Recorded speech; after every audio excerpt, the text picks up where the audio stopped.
ଛୋଟ ଗାଁରେ ସୀତା ନାମର ଏକ ସୁନ୍ଦର ଝିଅ ରହୁଥିଲା। ସେ ପ୍ରକୃତିକୁ ବହୁତ ଭଲ ପାଉଥିଲା। ନଦୀ, ନାଳ, ଗଛ, ପତ୍ର ଓ ପଶୁପକ୍ଷୀମାନଙ୍କୁ।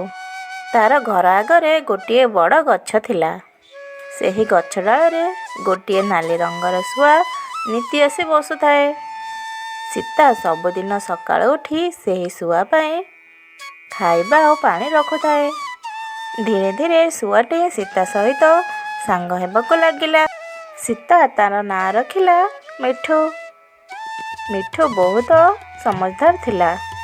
ସେ ଧୀରେ ଧୀରେ କିଛି କିଛି କଥା ମଧ୍ୟ କହିପାରୁଥିଲା। ଦିନେ ସୀତା ମିଠୁକୁ କହିଲା, ମିଠୁ, ତୁ ମୋର ସବୁଠୁ ଭଲ ସାଙ୍ଗ। ଶୁଆଟି ଖୁସି ହୋଇଗଲା ଓ ଖୁସିରେ କହିଲା, ସୀତା ବହୁତ ଭଲ, ସୀତା ବହୁତ ଭଲ। ଏହା ଶୁଣି ସୀତା ବହୁତ ଖୁସି ହୋଇଗଲା। ସୀତା ସବୁଦିନ ମିଠୁ ସହିତ କଥା ହେଉଥାଏ।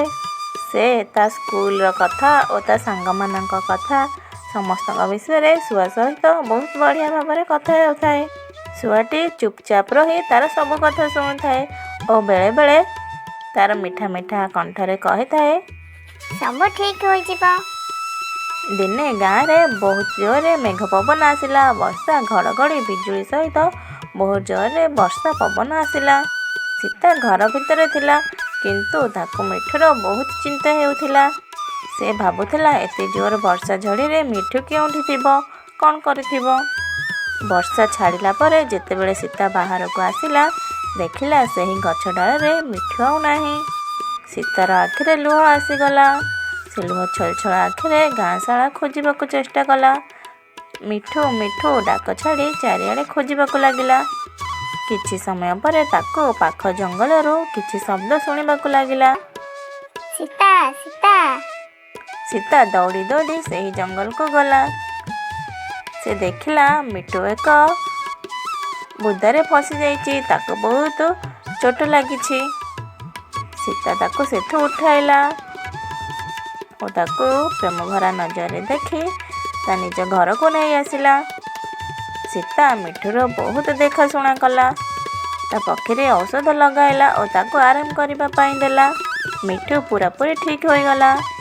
ଏବେ ତାଙ୍କର ବନ୍ଧୁତା ପୂର୍ବଠୁ ଅଧିକ ହୋଇଯାଇଥିଲା।